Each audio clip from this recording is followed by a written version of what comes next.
This day in Philly sports history is proud to be a part of the Clashing Conferences Sports Fan Network, where passionate fans make powerful content. Check out theclashingconferences.com and join the squad today.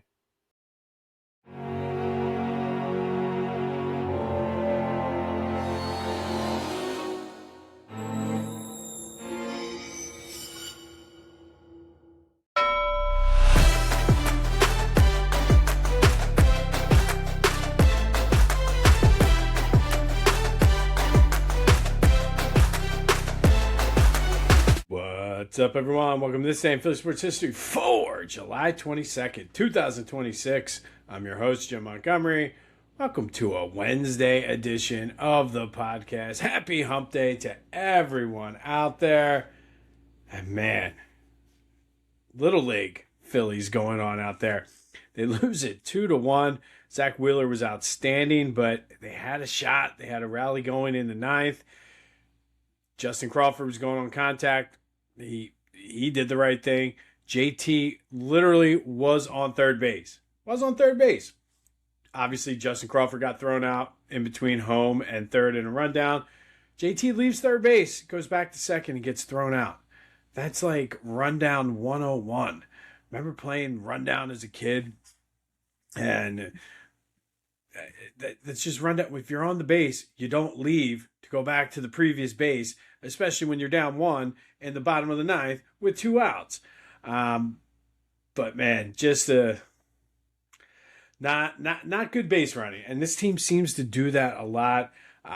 Dodgers had a base running blunder as well on the when Shohei tried to extend the double. A guy kind of loafed, I forget who it was, but loafed to home and would have counted had he ran. So the lesson is, kids, play smart and hustle, and you'll be okay. But it is what it is. I mean, they are the Dodgers. It was a close game, but you got to take advantage of opportunities like that. They just weren't able to do it. Trey, to his credit, was much better in the field. So, he looked like a legitimate Major League Baseball shortstop yesterday. So we'll see, but they look to take the series today. Aaron Nola on the mound. Got to score some runs today. And, that's all it is. Aaron Nola is going to give up some runs today. It's just a matter of what the Phils are able to do. But just a disappointing game when they have a chance to do it, and they're just not able to do it. Union return to action tonight down at Subaru Park against the New York Red Bulls. No word yet on if Kai Wagner is going to play, but maybe, just maybe, they can capitalize on the excitement in the area over soccer and just turn this thing around to give us a little bit more meaningful soccer here in the Philly area. And still no word yet on whether or not LeBron is signing here or elsewhere, what's going on. Again, this thing is going to drag out. But since it is Wednesday, that does lead us into What If Wednesday, brought to you by Lotwin. Go to lotwin.com for your 3D custom hype chains. And they're good for fantasy football seasons are coming up. And youth sports, fall ball, travel soccer seasons, all of that is coming up. So go lotwin.com, use the promo code TCCPOD to take 10% off your 3D custom hype chain. All right, so I think at this point, what if LeBron does sign here? And we'll look at both sides. What if he does? What if he doesn't? But I think if he does, obviously, it's going to be a circus. 100% a circus. There's no doubt about that. And that comes with it. But I do think in some weird way, that could benefit the rest of the team. Because if LeBron's here, it takes the media focus off of Joe's health. It takes some of the focus off of Jaylen Brown being new, Tyrese's development, LeBaron Fineland's development, VJ Edgecombe's development. So I think from that respect, it would kind of be good. And I know a lot has been made over whose team is it going to be. I don't think it matters. I think you have guys like Joe, should anyway, realize that, listen, time is ticking. And if you want to win a championship, you have to do whatever it is you've got to do to win that championship. The young guys, I think, will do whatever they need to. And Jaylen Brown, who's out to prove that he is a winner without Jason Tatum. So I think from that perspective, it depends on what happens. I mean, and we've seen it where LeBron, I think, knows that he's not the alpha. At least he should. So I don't necessarily think that's going to be a problem when you're going to have all of these guys sort of focused on one goal. To borrow a quote from Jalen Hurts, keeping the main thing the main thing. But I only think it would help them from that perspective. Obviously, all of it comes down to the health. I mean, obviously Joe's health, but LeBron misses a ton of time too. So I think in that respect, it is going to fall on a Jaylen Brown. It's going to fall on Tyrese Maxey, VJ Edgecombe. But I mean, I just think at this point of where we are in the whole Joel Embiid era, the process era, if you will, I think this is the move you have to make. And I think this would be the ultimate end to the process. Because if it doesn't work out, it doesn't work out. You then build around Tyrese, VJ, and Phylon. But you got to take this shot, and Jaylen Brown too, for that matter. But if he doesn't come here, and I don't necessarily think it's that detrimental. I still think the Sixers would be one of the favorites in the East. They obviously would still need to fill out that final roster spot. Who that is and what position remains to be seen. But I don't think it's the end-all, be-all. I think for a team like the Heat, it probably is that move that they need to go over the top. For the Cavs, I think it would also be that.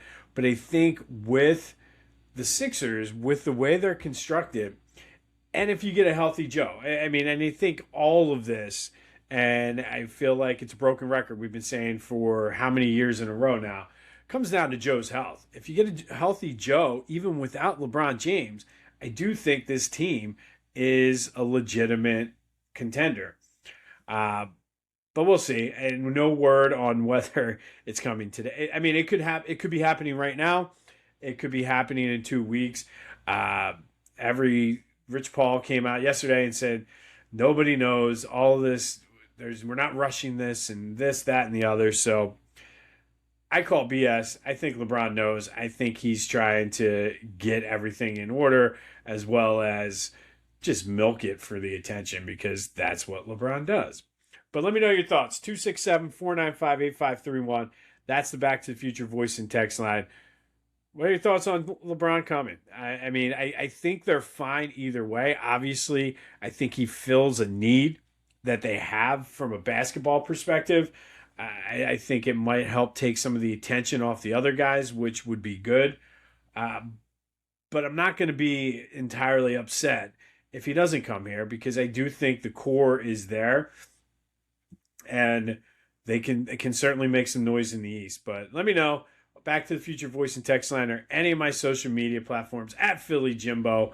And while you're there, subscribe to the YouTube channel, Philly Jimbo, as well.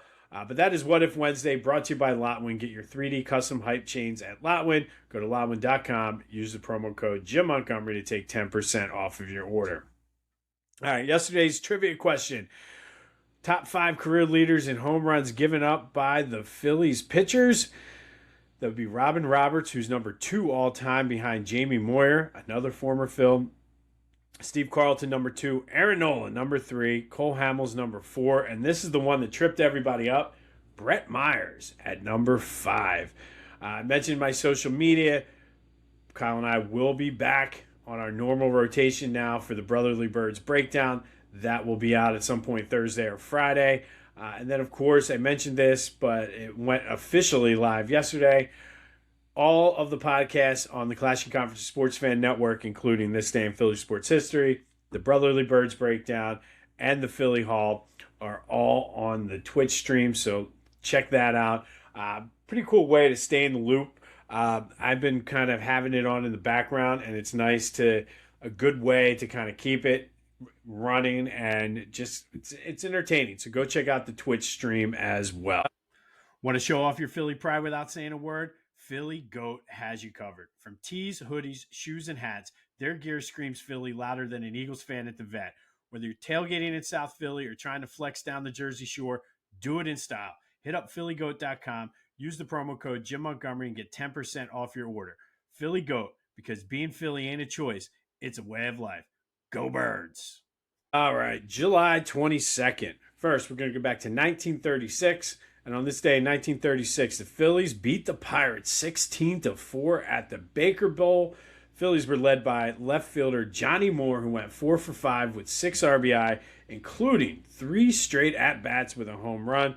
Chuck Klein also homered as the Phillies pound out 16 runs on this day against the Pirates at the Baker Bowl. And then fast forward to 1955. Phillies played a doubleheader versus the Cardinals at Connie Mack Stadium.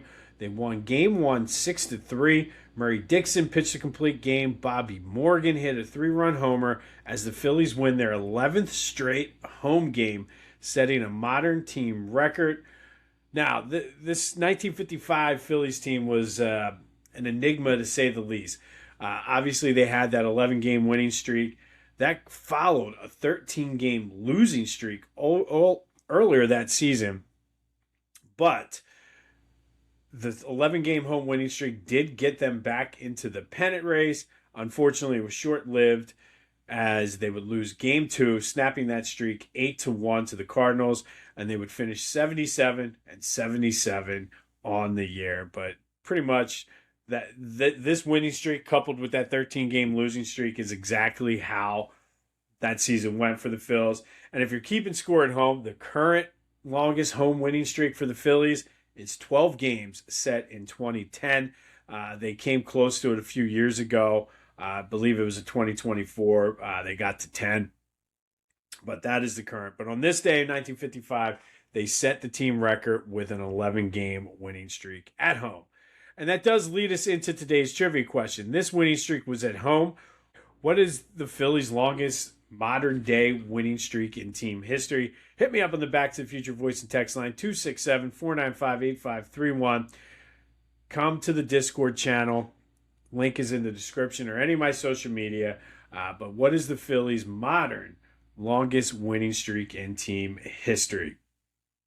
All right, and then from there, we're going to fast forward to 1966.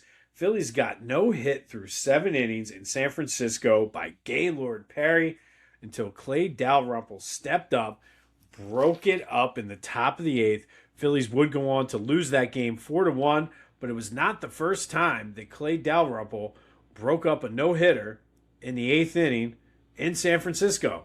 We talked about this game the other day, but he did it again in 1960 in Juan Marichal's debut. That would be July 19th. So if you're a loyal listener, you know we talked about, briefly anyway, Juan Marichal's debut. But Clay Dalrymple broke up a no-hitter there. And then on this day in 1966, Phillies back and still, either back or still, I'm not sure. I would imagine from the 19th to the 22nd, it was still in San Francisco. So imagine almost getting no hit twice in one series. But Clay Dalrymple to the rescue. And then we're going to fast forward all the way to 2001. Phillies beat the Mets 3-2 at Citizens Bank Park when Bobby Abreu hit a home run in the 8th off of John Franco. It was the first time since 1993 that John Franco gave up a home run to a left-handed hitter. Johnny Estrada also hit a 2-run homer as the Phillies beat the Mets 3-2 at Citizens Bank Park. And then finally in 2008, Phillies and Mets again, this time at Shea Stadium. Phils were down 6-2 in the top of the 9th. They score 6 runs, including 2-run doubles by So Taguchi and Jimmy Rollins. Brad Lidge came in to save it as the Phillies take over sole possession of first place, a position that they'd be in and out of the rest of the season before finally taking over first in mid-September. I think a lot of people forget that 2008 pennant race between the Phillies and the Mets, while it was 2007, it was all about chasing down the Mets. These two teams were battling. They were never more than 2 or 3 games away from each other until the Phillies pulled away in mid-September. But they take over first place on this day in 2008 thanks to a 6-run 9th inning, including 2-run doubles. So Taguchi, one of my all-time favorite bench players, and Jimmy Rollins. And then finally, we move on to our greatest Philly high school hoops figure tournament, brought to you by Beach Caddy. Go to beachcaddy.app. Let them take the stress out of your Jersey Shore vacation. They'll move you in, move you out. And, of course, they have the best beach carts on the Jersey Shore. So go to beachcaddy.app if you're in Sea Isle, Wildwood, Stone Harbor, Ocean City, or Avalon, and use the promo code Jim Montgomery to take 10% off your move-in, move-out, as well as your beach cart rentals. No real surprise yesterday. Wilt Chamberlain easily beats Gene Banks. And again, Gene Banks was a hell of a player, but hard to beat the GOAT, in some people's opinion, winning with 100% of the vote, setting up an Elite Eight matchup in the Overbrook region. This is going to be a good one. Wilt Chamberlain takes on Kyle Lowry next week for the Overbrook Regional Final Championship. Today we move to the North Regional, and it's a 2-3 matchup, and man, this is another one that's just insane. We got, and the winner of this will take on Dawn Staley, but we got Rasheed Wallace versus Lionel Simmons, the L Train. Let's start with Rasheed. Went to Gratz, led them to 3 Public League championships, went to 4 Public League championship games, winning Gratz's first Public League title since 1939. In 1993, they went 31-0 and were recognized as the high school national champion, being ranked the number 1 overall team in the nation. Rasheed was Mr. Basketball USA. He was a 2-time Parade All-American, a McDonald's All-American, top 3 recruit coming out of high school. Went to UNC, where he was on the All-ACC freshman team, first team ACC, second team All-American, helped lead the Tar Heels to the Final Four. His number 30 is retired down at Chapel Hill. He was the number 4 pick in the NBA draft, where he won a championship with the Detroit Pistons. He was a 4-time All-Star and has had some assistant coaching stints as well. He is taking on the L Train, Lionel Simmons from South Philly High School. Lionel scored over 1,500 points and has the most points in South Philly High School history. Led the public league in scoring twice, including averaging 32.8 points per game his senior year. That included a 56-point outburst. He went to back-to-back public league finals before winning his senior year.